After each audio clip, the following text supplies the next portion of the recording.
First up, so there's some really dumb news that's going on. Good old government stuff. Bungie, so PlayStation bought Bungie a little while ago, and now the FTC is looking into the $3.6 billion deal. Uh, yeah, Activision Blizzard just got bought out by Microsoft for like 68 something like that, 64, 68 billion dollars, and you're gonna come after Sony for spending 3.6 billion for one single publisher and studio. Huh. Okay. um yeah, this is a pretty dumb one. I'm pretty sure Sony has got everything under wraps with this.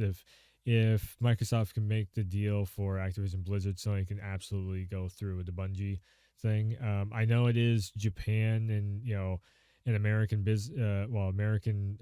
publisher and developer, but that shouldn't make too much of a difference because Sony also has an American division, and they absolutely employ everybody over in America also. So it makes no sense for the FTC to go into this.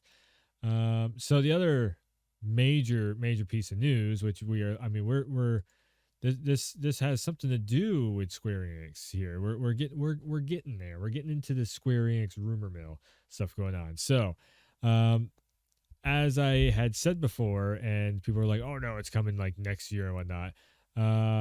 So FF16 news, Yoshi P from the Near Reincarnation stream. The trailer is done. Certain factors caused the announcement to be delayed, which I do believe was COVID related because everything kind of shut down for a minute over in Japan. Especially like development teams and everything for games. Everything shut down for a hot minute, and so they couldn't polish up the trailer and work out any bug fixes that they needed to for the trailer's gameplay footage. Dev team spent a long time polishing and debugging the game. The game is pretty much complete. Again, I am saying we're gonna end up seeing this right. I was trying to bring up the. We're gonna end up seeing this game this year. It's probably gonna be next month, during the Summer Games Fest, next month, or maybe later this month if there is a. Actually, I think. Well, so if the rumored deal goes down, then we'll be seeing it this month. I'm pretty sure we're going to be seeing a state of play again this month. Maybe 3 weeks from now, 2-3 weeks from now, we'll end up seeing. We'll end up seeing this thing, Final Fantasy 16. Do I think it's coming out anytime soon? I would still give it the like 4 months roughly mark, maybe 5. I'd say 4 to 6 months to be, to really give that time period, because again, when it comes to releases, we're still in like release windows. We're not, anything can get delayed if a month before it comes out. So yeah, and it'll be delayed by usually like a month afterwards. So yeah, 4 to 6 months we'll be having hands on with Final Fantasy 16. I would say probably end of June, so Summer Games Fest sometime. We'll probably get a demo of this. I do believe Final Fantasy 15 had a demo, if I'm remembering correctly. I remember there being a demo for it. Maybe I'm totally crazy on that, but I feel like they're going to do a demo for FF16. The reason why I feel like they're going to do a demo for it is to show off the power of the PS5, and also to show off their brand new studio. Let's go into this. So, multiple different sources, major air quotes there, saying Sony is acquiring Square Enix according to the latest episode of PlayStation I Love You, which is a Greg Miller thing. It's basically, I do, yeah, this is Kind of Funny Games. It's Greg Miller saying this, so I would actually take this as a grain of salt. If Greg knows a lot of people, but also Greg loves to. I mean, he is a big PlayStation fanboy. I mean, just as much as anybody says about me, also. But I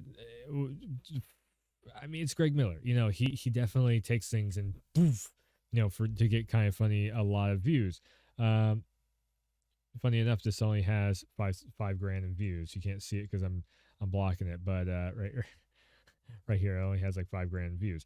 Um, again, multiple sources. I mean, I've been saying this myself also, that for sure, I'm pretty sure PlayStation, they, as I just got done saying in the last Let's Talk video, I'm pretty sure PlayStation and Square have been talking, the higher ups in both, and probably, Square Enix is I mean, they are home on the PlayStation, really. If you think back, PS1, Square Enix, well, Square and Enix were both, they made a ton of stuff for the PS1, PS2. When they joined forces, went third party, that kind of threw off the ecosystem of what PlayStation was doing, because they took Tomb Raider with them.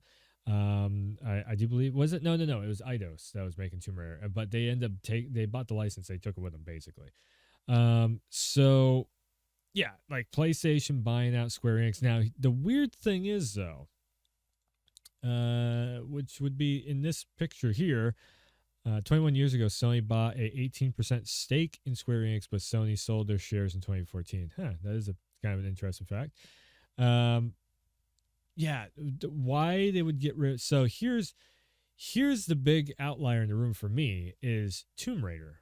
Like, why would Sony give up Tomb Raider? That makes no sense. That Embracer would, they would end up. Anyone think Sony will buy Square Enix's Japanese operations? And this is again going back to the last Let's Talk. What I said, when I said that, they'll probably go to Embracer and be like, "Hey, can we get those licenses of at least Tomb Raider and Deus Ex, because those two games sell a ton, especially the latest Tomb Raider trilogy. That's a lot of money on the table that Sony is just letting slip away. It doesn't feel right for Sony doing that. Not when they're so focused on big budget AAA titles, like your God of Wars, your Uncharted, your Last of Us, and all that stuff.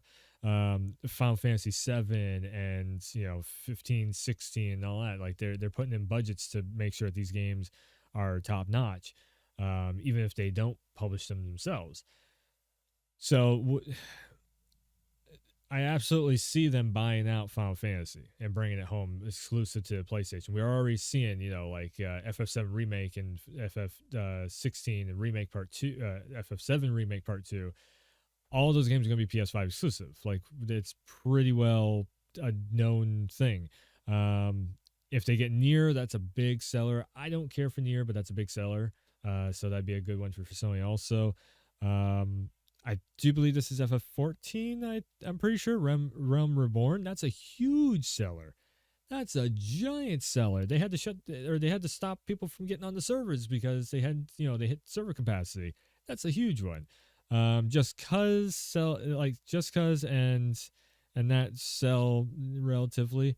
Deus Ex, I would say probably sells well. I don't know if the sales figures on that or whatever, but I would say there's, the people that really like Deus Ex, they end up talking about it and it gets promoted a lot by word of mouth. So I would say probably Deus Ex sells pretty decently. It's always on sale, so low price of entry versus a decent game. I would think it sells really well. But yeah, this here, Square Enix, PlayStation buying out Square Enix again. I called this before in the last even like last week when I heard that they were selling off stuff. I'm like, I wonder, PlayStation's buying out a Japanese publisher.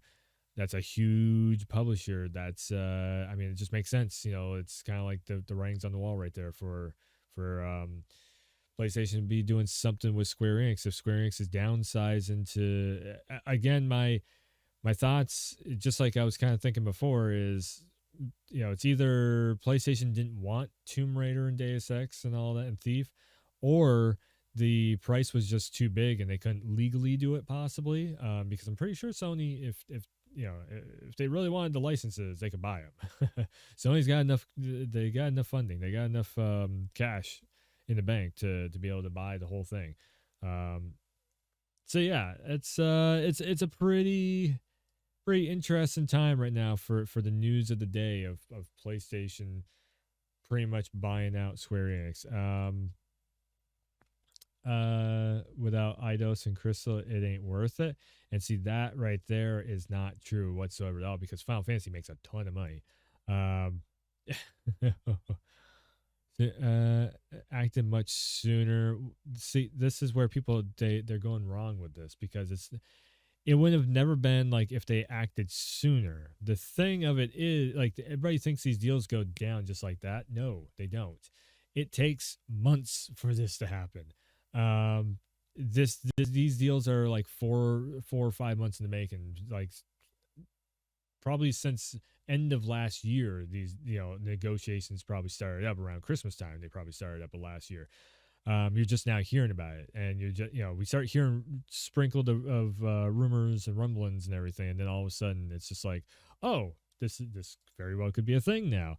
Um, so yeah, it's super interesting to see if Square Enix does come back home exclusive to PlayStation. I say come back home exclusive PlayStation because I remember the days when Final Fantasy was a PS1 exclusive. I remember, well, technically, yeah, I guess PS2 also Final Fantasy was pretty much exclusive to PlayStation. I remember Tomb Raider being exclusive. I remember, like Deus Ex was always kind of an Xbox thing. Let's see here. Thief was really an Xbox thing. By Final Fantasy 14, it was like Final Fantasy was basically on everything. But yeah, like in my childhood memories, Final Fantasy and stuff like that was definitely, especially Tomb Raider. That was the two big ones that sold a lot of PlayStations back in the day. So PlayStation acquiring Square Enix again, and I would not doubt that we see them go over to Embracer and be like, make multiple deals out of it just so the FTC doesn't breathe down their neck about this. Of like, okay, can we pick up? Plus, also Embracer, basically the licenses are now in the hands of a Swedish company, so they can get Tomb Raider, Deus Ex, and Legacy of Kain and all that stuff way easier by doing this, by splitting it up and everything. Again, I'm just kind of wondering because there is a good relationship between them and Embracer. I'm wondering if they were like, okay, well, this price tag is gonna be a little bit too steep. How about do some handshakes back and forth, and we'll shift around some licenses, but ultimately in the end they land in the Sony pocket. On the flip side, if Tomb Raider, Deus Ex, and Legacy of Kain, all that, Eidos and Crystal Dynamics ends up being third party, then so be it. We're still going to see them on. It's better than Microsoft buying it and most likely hogging it to one side or the other. Again, if you're saying, well, what about Sony buying Square Enix? They're going to hog it. What I say is look at the production quality between Microsoft Studios and PlayStation Studios. It's very lower end indie studio quality games like The Gunk. You're farming literal alien poop in that, and then you turn around, you see like FF7 remake where it's just like, holy shit, this is awesome. This is like so top notch. On something similar to Final Fantasy, God of War, and you see like the production quality on that. Any one of the PlayStation first party titles. And if Square Enix can become a PlayStation studio, or the Square Enix development teams can be basically like underneath the PlayStation Studio umbrella, then damn man, sky's the limit once again. That's a big win for Sony once again. They have the Evo stuff, they have the Bungie stuff, they have the Square Enix stuff. I mean, the only other thing that they could really do is get From Software and Capcom, and PlayStation pretty much rules the roast, rules the roast. Oh Jesus. They basically they take over the gaming landscape for majority of players. So that's some pretty big news. That's some pretty big news. And to go back on it again, like I said, I'm pretty sure we're going to be seeing a state of play with this game showing up. Especially when you got this news going on. Yeah, we're gonna end up seeing Final Fantasy 16 show up very, very soon on a state of play. And then, oh boy, where would they make the announcement on that though? My gut feeling says this announcement would be state of play, but it could be also like a state of play / Square Enix press conference, like showcase thing, press conference, whatever. It'll probably be ass crack of dawn in the morning for Americans, but yeah, it'll most likely be showing off like FF16 trailer. Maybe they'll give a teaser on FF7 remake. There'll probably be something to do with if there's any new DLC for. I think there isn't there a new DLC for Final Fantasy 14 also. Um, what else? Like it, whatever else Square. Oh, Forspoken. That's another one Square Enix is working on too. So yeah, we'll probably end up seeing something of a showcase, I would think, very soon. Like I said, the next few weeks, before Summer Games Fest. And then Summer Game Fest, we'll probably end up seeing maybe, oh, you know what they'll probably do is like, here's a cinematic trailer for FF16, gameplay at Game Awards. And then that patches in Jeff Keighley and his show also. That makes sense. That would make a lot of sense to see. So, anyways, for this part, I am streaming right now, so this is technically a Let's Talk Live. But for this part of the stream, I just we're going to talk to the YouTube side of things. So go check out the rest of the YouTube channel. There is a lot more Let's Talk, stream replays, and more. Definitely make sure and like, subscribe, and hit the bell for all notifications when I put something up live and on YouTube. And yeah, you can come over to Twitch also and follow the Twitch channel to see when I go live on stream. Anyways, thanks for tuning in. Thanks for stopping by, and I will see ya next time.